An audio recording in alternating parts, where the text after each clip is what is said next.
Welcome back to Financial Therapy. It's not just about the money. I'm personal financial planner, columnist, and financial therapist Rick Kahler.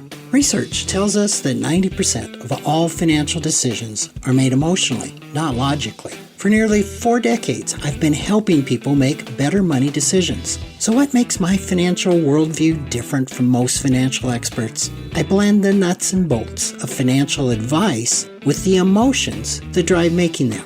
Good money decisions are not just about the money. So let's get started with today's episode.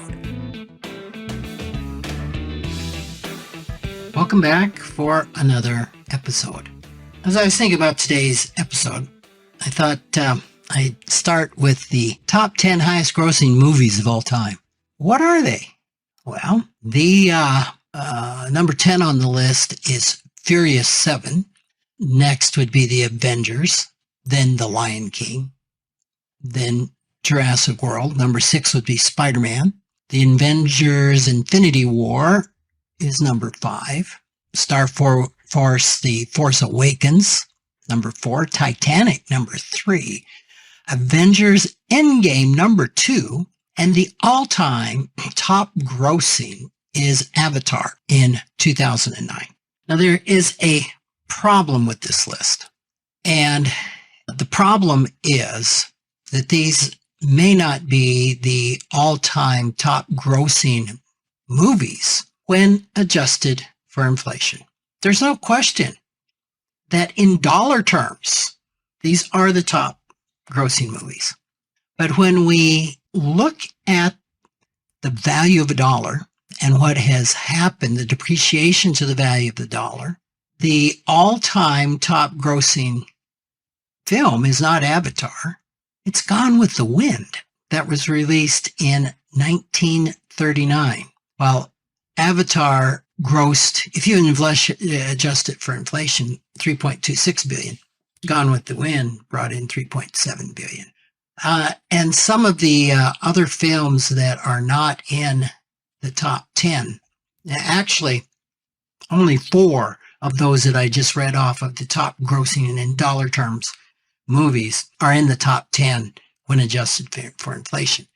And those are Avatar, Avengers, Titanic, and Star Wars. And that's Star Wars, The Force Awakens. But Star Wars, The Force Awakens is number 10, adjusted for inflation. When adjusted for inflation, it's Star Wars 1977 that's number 4. Not even in the top 10 in dollar terms. Others, The Sound of Music is number 7. E.T., the extraterrestrial, number 7. Sound of Music's number 6. The Ten Commandments in 1956 is number 8. Dr. Zhivago, 1965, is number 9.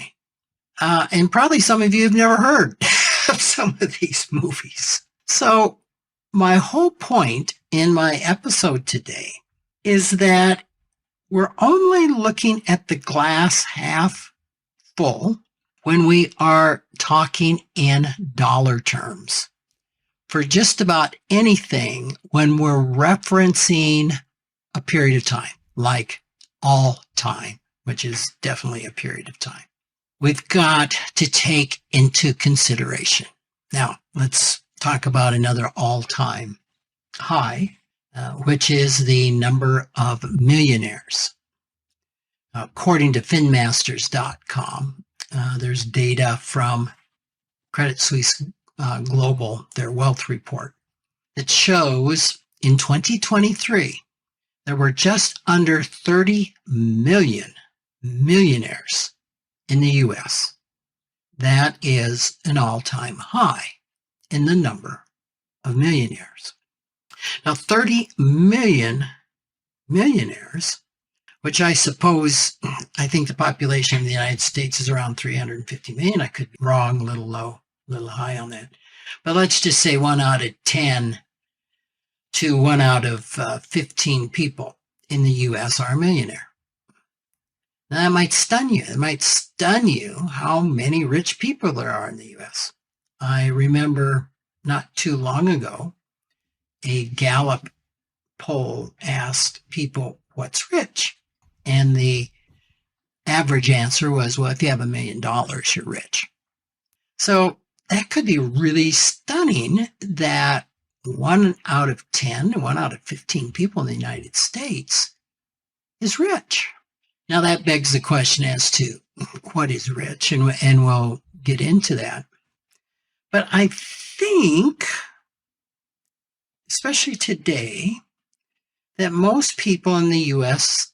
to some degree understand inflation. We've talked about in previous episodes that we have a divide in the country right now where half the country looks at inflation as the CPI index, and half the country would maintain that inflation is down, which it is. It was at a high of 9%. I think it's at 2.9% right now. The other half the country looks at inflation as high prices, which is not the definition of inflation. It's a result of inflation. But there's no question that inflation is high if your definition of inflation is high prices. Yes, prices are high. Prices are up 22% in about the last 3 years. What you don't see in news reports very often is that wages are up 25% during that same period of time. So we really can put on rose-colored glasses, and I'll get into the cognitive biases later, when it comes to prices, when it comes to viewing things in dollar terms. For example, let's go back to 2019, just before the pandemic. To buy $1's worth of stuff in 2019, you need $1.23 today. And I think almost everybody in the U.S., regardless of their definition of inflation, would agree to that. So that would mean if your net worth was $1 million in 2019, you would need it to be worth $1,230,000 today just to have kept even. Now, if your net worth is up to $1,230,000, you didn't increase your net worth in purchasing power. No increase, no growth, zero. Do you have more dollars? Yes. But you need more dollars to just be even. So that's just in the last 5 years. What happens if we go back in time, say to the early 20th century? And according to a book, The Wealth of the Nation by Robert Sobel in 1929, just before the Great Depression, there were around 21,000 millionaires. That's 21. That's way less than 30 million today. That's less than 1% of the millionaires today. Flip it around a little bit. That means there are 1,429 times more millionaires today than in 1929. 1,429. Now, is that true? Well, yes, that's true when we look at it strictly through the lens of a dollar bill, regardless of any frame around inflation. So it's true and it's not true. So what we're not adjusting for with that 30 million is that the millionaire of 1929 is not the millionaire of 1924. If you go back, if you get a inflation calculator downloaded from the internet, you can easily find that it takes $18.40 today to buy what $1 bought in 1929. Let's reframe that. If you were worth $1 million in 1929, if you were one of the 21,000 millionaires then, today you need to be worth $18,410,000. So, and I think the term of a millionaire really gained prominence in the 20s, the 30s, as meaning a lot of money. And I don't know, I don't think there's too many of us that would argue that $18 million isn't a lot of money today. But my point is that $1 million is not a lot of money. if we did the backwards math, and I'm doing this very quickly, $1 million today is worth somewhere around $55,000 in 1929 dollars. Then, of course, my mind goes to, well, how many people are worth $18 million today? We have 30 million people worth $1 million or more. How many people are worth 18 million? Well, that number is not easy to find. I couldn't find an exact statistic based on $18 million, but I could find a statistic, according to the visualcapitalist.com, that there's 38,500 people in the U.S. worth over 50 million. Now that's about 2.5 times 18 million, but that is getting us closer because we intuitively know there can't be anywhere close to 30 million people. That's 38,500 people. So we know that there's something over 38,500 people that would be worth around 18 million. I came across some more data from Kiplinger. It's kiplinger.com, Are You Rich? And if you have $11 million or more, you're in the top 1% of wealth holders in the United States. 1%. And we can find out that in the top 1%, there's about 1.3 million households worth $11 million or more. So that starts to narrow it. We know if you're worth 18 million, it's somewhat less than 1.3 million, something more than 38,500. Now, just doing some extrapolation and finding some numbers, like I found a number that about 131,000 people are worth over 20 million. I'm just going to guess that there's 150,000 people that are worth $18 million or more in the U.S. That isn't exact, but it is close. So that's about 7 times more. If there's 150,000 18 millionaires and there were 21,000 millionaires in 29, and remember, a million back then bought the same as 18 million today. That means we have 7 times the millionaires today than in 1929. Okay, that would be an indication that there has been real economic growth in the United States. That there are more 1929 millionaires today than there were back then. That means we've done something economically right in the United States to grow the number of millionaires. But 7 times the millionaires today as versus 1929 is nowhere near the 1,429 times number that the unadjusted data suggests. So my whole point here is that we've got to look a little deeper than the numbers that are thrown at us, definitely by the media, by the financial media.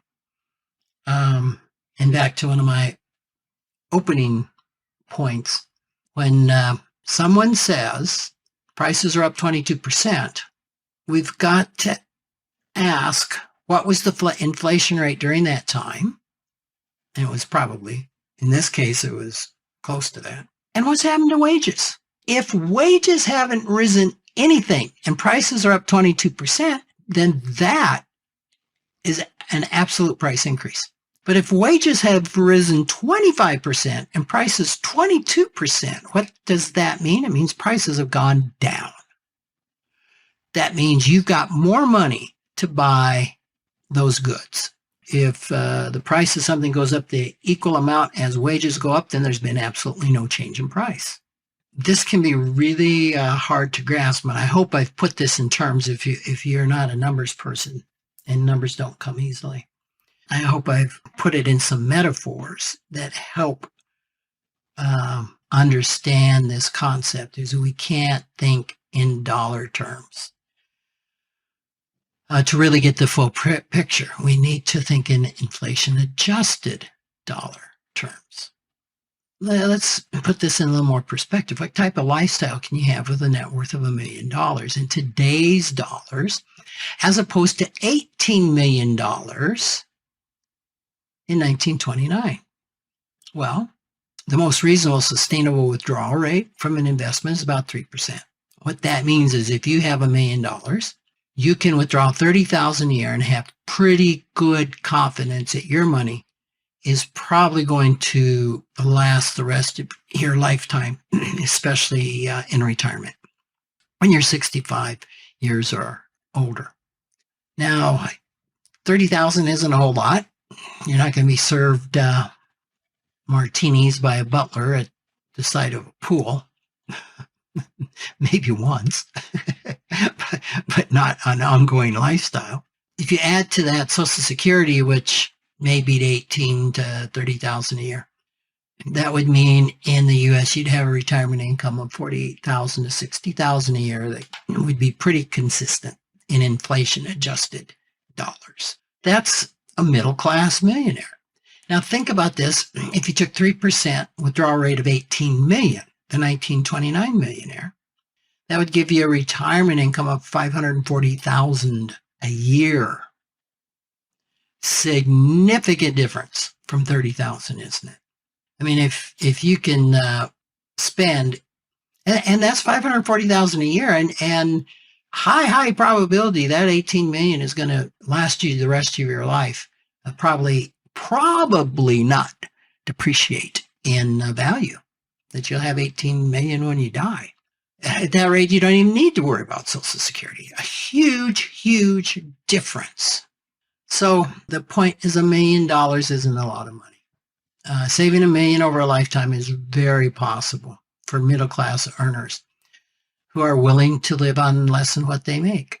A 25-year-old individual or couple that start today saving about $1,350 a month in, say, a retirement plan would have over 3 million by age 65.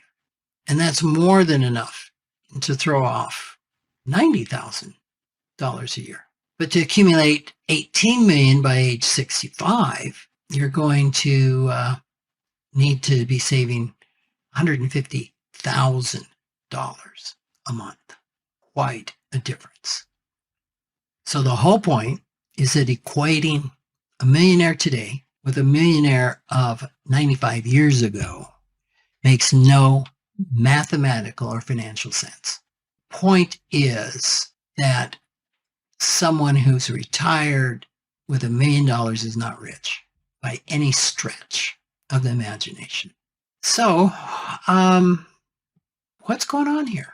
Why? Why are we caught up in this bit of fallacy thinking? And there's a number of cognitive bias. There's a lot of emotions that are happening when we are still equating $1 million as a lot of money. The first thing that comes to mind, a bias, would be called anchoring bias. We've talked about that before. That's when someone relies way too heavily on an initial piece of information. An initial piece of information is the anchor. Maybe that is some information that you got in childhood, that a part of you was reading a book about a millionaire and reading how rich this millionaire was. And if you're 50 years old, it would have been quite easy that reference may have been on a millionaire of 20, 30 years prior to that. But we anchor on a number, and we stay anchored on that number. An anchor, something that, you use on a boat to keep it in the same place. It doesn't move.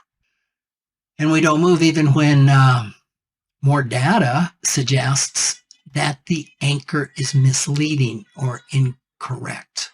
And that can get into fear of being wrong, fear of changing a perception and what that means to me. If I've been contending all my life that $1 million is rich, and I'm presented with the fact that $1 million isn't rich at all, There could be a number of emotional reasons why I may not want to accept that data. Maybe it's because I work really hard to get $1 million, and now it means I'm really, and it doesn't mean what it used to mean. Maybe it's because I am vested in holding another individual out to be rich. Maybe I have a part of myself that despises the rich, that makes up stories that the rich get rich by taking advantage of other people.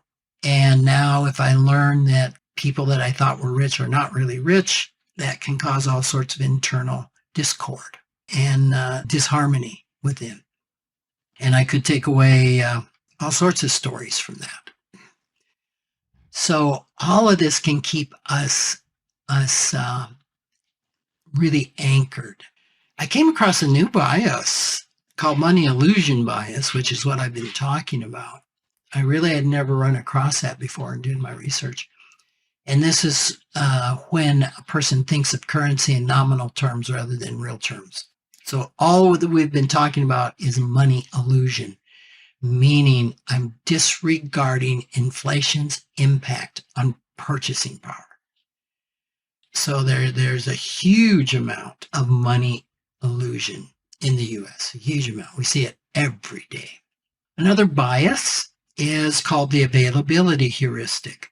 And this is a bias that involves relying on immediate, real current examples that come to mind when we evaluate something.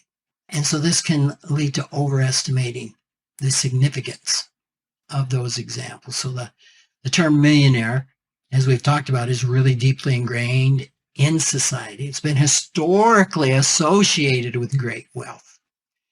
And you can recall examples from the past when $1 million was considered extraordinarily wealthy, going back to reading that book of 50 years ago, which leads us to overestimate the value today, again, without considering inflation.